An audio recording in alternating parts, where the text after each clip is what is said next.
مصطلح الفتنة على الأخوة المشاهدين المستمعين، على الباحثين، على المعنيين أن يصححوها. أولا هذه الحقبة مو فتنة أبدا، وكل الأحداث هاي مو فتنة، هذا تشويه لما قاموا به الثوار هؤلاء العظماء اللي قبل شوية وضعوا السيوف في الرمال، حركات تصحيحية. هذا عودة الإسلام النقي اللي حب يصحح انحراف السقيفة، لذلك يردون يحاولون ينطوها فتصبغة غامضة، شو يسموها؟ الفتنة. لا، قيام أبو ذر وغير أبو ذر انطلاقا من ثورة الزهراء، أول ثائر هي الزهراء عليه السلام. لكن هنا بما أنه هنا طرقت هذا الباب، خل أخذ بعد فد 20 ثانية مو أكثر.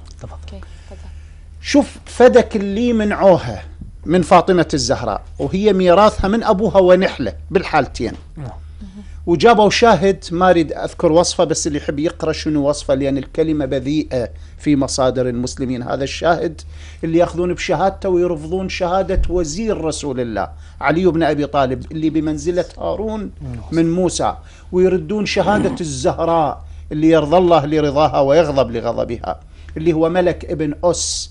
خلي يشوفون شنو المصنفين شو يقولون. أنا بنتي جالسة يمي وإلا كان انطيت شنو وصفه، كلام لا يوصف، معيب جدا، لا يتلفظ به. لاحظ هذا من قطع العطاءات الاستثنائية. عثمان اجت عائشة وحفصة طالبا بعطائهن، كان هو متكئ على مخدة مثل ما نقول، قال لهم أنا قطعت كل الاستثناءات اللي ينطيها عمر قبلي. قالوا له نريد ميراثنا من النبي.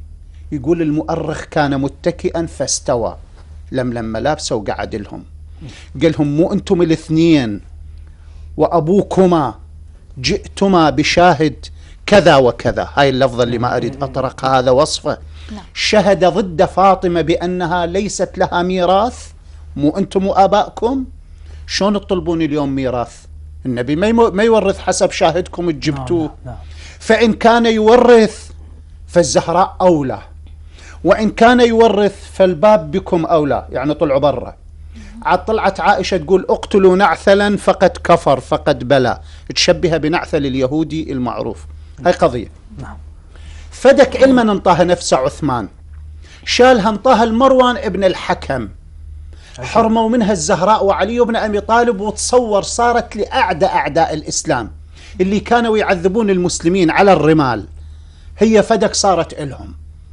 يعني اللي من يقرأ التاريخ قارن، قلت لكم بمنهجية بحث قلبه ينزف دم، لأن صار انقلاب وانحراف بالإسلام خطير لا يوصف.